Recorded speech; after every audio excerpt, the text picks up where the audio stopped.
Hi భవానీలు మాతలు ఎలా ఉన్నారు? నేనైతే చాలా బాగున్నానండి. ఈరోజు మాకు మాల వేసిన 3వ రోజు మాకు రుద్రాభిషేకం చేశారు.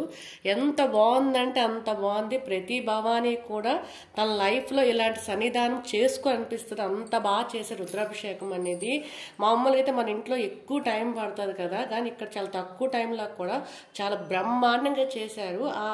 ఆ శివపార్వతులు ఇద్దరు కూడా మన ముందే ఉన్నట్టు అనిపించింది. ఇక్కడ మాకు చాలా మంచి మంచి వాక్యాలు మాకు చెప్పారు మా పెద్ద గురువు గారు. ఎలా అంటే అసలు ఏంటి శాలిగ్రామ పూజ ఏంటి, అసలు ఈ రుద్రాభిషేకం ఎలా చేస్తారు, ఎందుకు చేస్తారు, దానివల్ల ఎలాంటి ఉపయోగాలు ఉన్నాయి అని మాకు ప్రతి వాక్యం అతను మాట చెప్తూ ఉంటే అసలు మమ్మల్ని మేమే మర్చిపోయామండి. అంత బాగుంది నిజంగా. మేమందరం మా భవానీలు అందరూ కూడాను ఆ దుర్గాదేవిలో కలిసిపోయాం అనిపించింది. అంత బాగుంది. దాంతోపాటు శివుడు కూడా మా ముందు అంటే మా చేతులతో మేము ఈ పాలు, పెరుగు, నెయ్యి, తేనె, నెక్స్ట్ గంధం, విభూది,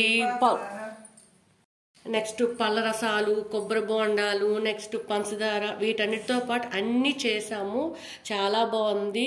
అక్కడ అమ్మవారిని అక్కడ అన్ని అభిషేకాలు చేసాం కదా, అక్కడ మాకు శివుడు వెనక సైడ్ ఏంటంటే చిన్న చిన్న బుడగల్లాగా వచ్చాయి.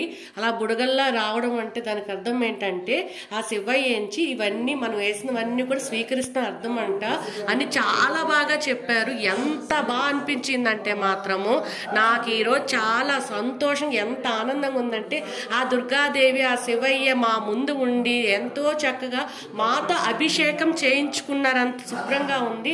నిజంగా ఈరోజు చాలా చాలా ఆనందంగా ఉంది. నిజంగా ఆనందంలో మేము ఎంత పరవశమయ్యామంటే ఆ శివయ్యకు ఆ అమ్మవారికి మాకు మాత్రమే తెలుసు. చాలా బాగుంది. నేను వెయ్యగా ఫస్ట్ టైం వేసినా కూడాను ఎంత బాగుందంటే నేను నిజంగా నమ్మలేకపోతున్నా. నా కళ్ళ నేనే మర్చిపోలేకపోతున్నాను. అంత బాగుంది ఈరోజు. కానీ నిజంగా మాలేయడం నా అదృష్టం అనుకుంటాను. ఎందుకంటే అమ్మవారే మాతో దగ్గరుండి వేయించి ఇలాంటి మంచి మంచి కార్యక్రమాల్లో పాల్గొనడానికి చేసిందని నేను చాలా సంతోషంగా ఫీల్ అవుతున్నాను ఫ్రెండ్స్. Bye friends.